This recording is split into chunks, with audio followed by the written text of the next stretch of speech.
Hi friends, welcome back to our channel.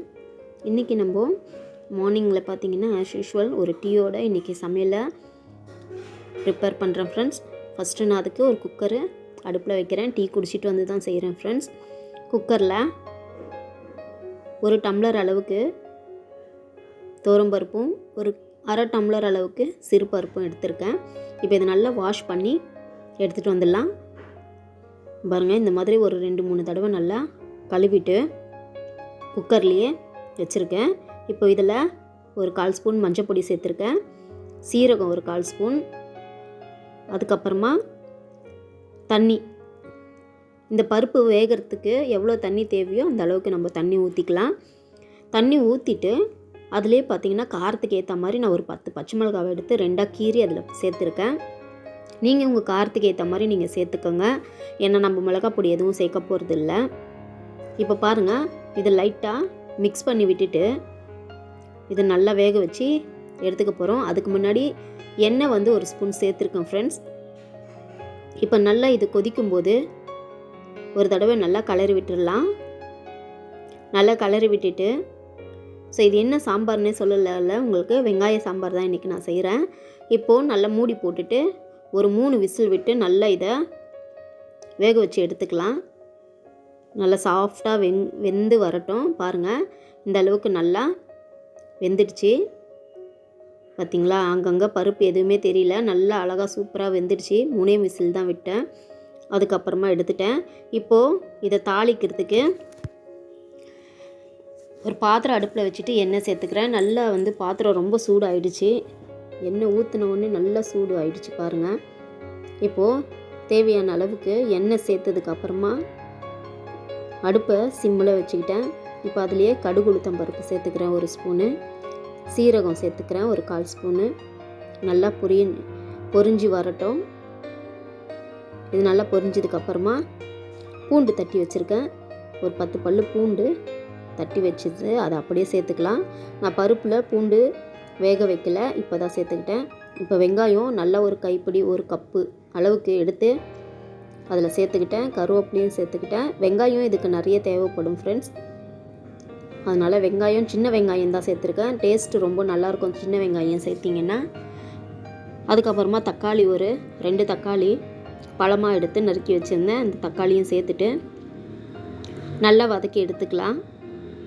தக்காளி சீக்கிரமாக வதங்கிறதுக்கு கொஞ்சம் உப்பு சேர்த்துக்கலாம். கல் உப்பு சேர்த்தோன்னா கொஞ்சம் சீக்கிரமாக வதங்கிடும். இப்போ நல்லா இதை வதக்கிக்கலாம். நல்லா தொக்கு மாதிரி வரட்டும். பாருங்கள், இந்த அளவுக்கு நல்லா வதங்கிடுச்சு. இப்போ வந்து சக்தி சாம்பார் பொடி தான் ஒரே ஒரு ஸ்பூன் சேர்க்குறேன். சின்ன கரண்டி, அதாவது 1 ஸ்பூன் தான் அது அளவு, சின்ன கரண்டி அது. ஸோ அந்த கரண்டியில் சாம்பார் பொடி ஒரே 1 ஸ்பூன் சேர்த்துட்டு, ஆப்ஷனல் தான் அது, சாம்பார் பொடி வேணும்னா நீங்கள் சேர்த்துக்கோங்க. நல்லா கலரி விட்டுட்டு பச்சை வாசனை போகிற வரைக்கும் கலரி விட்டுட்டு புளி ஊற வச்சுருந்தேன், அந்த புளியும் அதில் சேர்த்துக்கிறேன். நான் ஒரு 2 வாட்டி கரைச்சி அந்த புளி தண்ணியை அதுலேயே வந்து சேர்த்துட்டு நல்லா கலரி விட்டுக்கலாம்.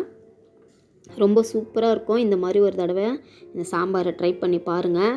தண்ணியாக இருக்கும், ஆனால் ரொம்ப சூப்பராக இருக்கும்.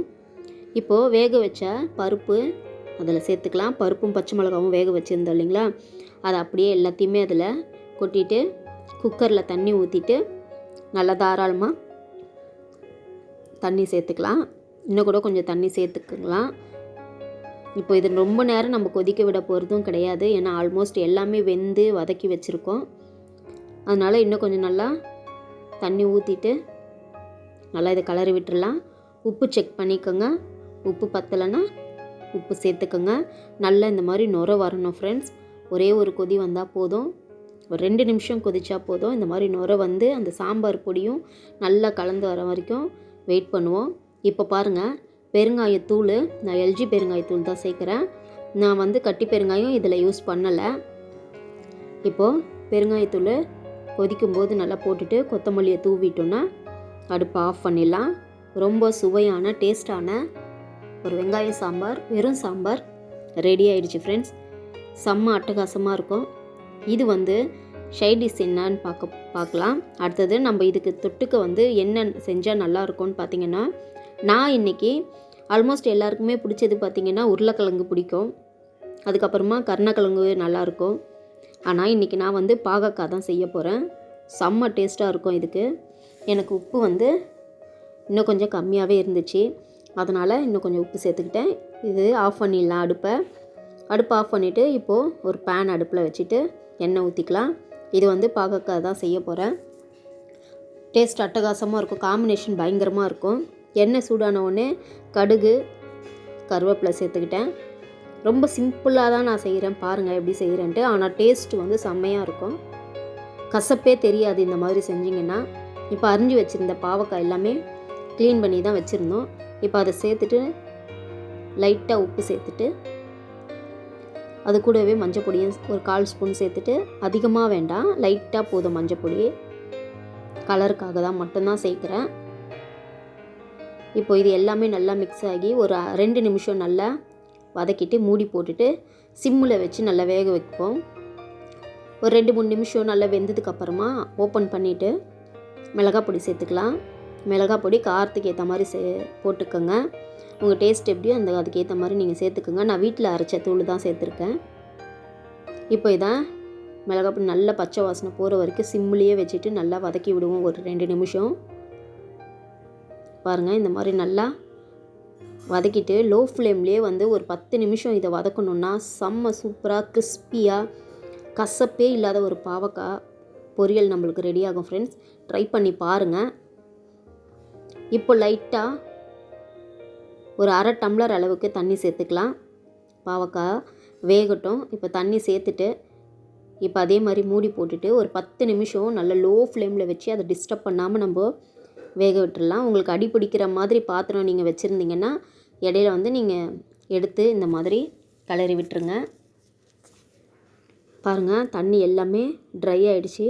இப்போது நல்லா எண்ணெய் திரிஞ்சு வர வரைக்கும் நல்லா ட்ரை ரோஸ்ட்டாக இப்போ நம்ம இதை ஃப்ரை பண்ண போகிறோம். நல்லா சூப்பராக ஒரு பாவக்காய் பொரியல் ரெடி ஆகிட்டுருக்கு. இந்த வெறும் சாம்பாருக்கும் இந்த பாவக்காய் பொரியலுக்கும் செம்ம டேஸ்ட்டாக இருக்கும். ஃப்ரெண்ட்ஸ், கண்டிப்பாக ட்ரை பண்ணி பாருங்கள். உங்களுக்கு இந்த வீடியோ பிடிச்சிருந்ததுன்னா என் சமையலுக்கு ஒரு லைக் பண்ணுங்கள், ஷேர் பண்ணுங்கள், கமெண்ட் பண்ணுங்கள். அடுத்த வீடியோவில் சந்திக்கலாம். தேங்க்ஸ் ஃபார் வாட்சிங். Bye friends.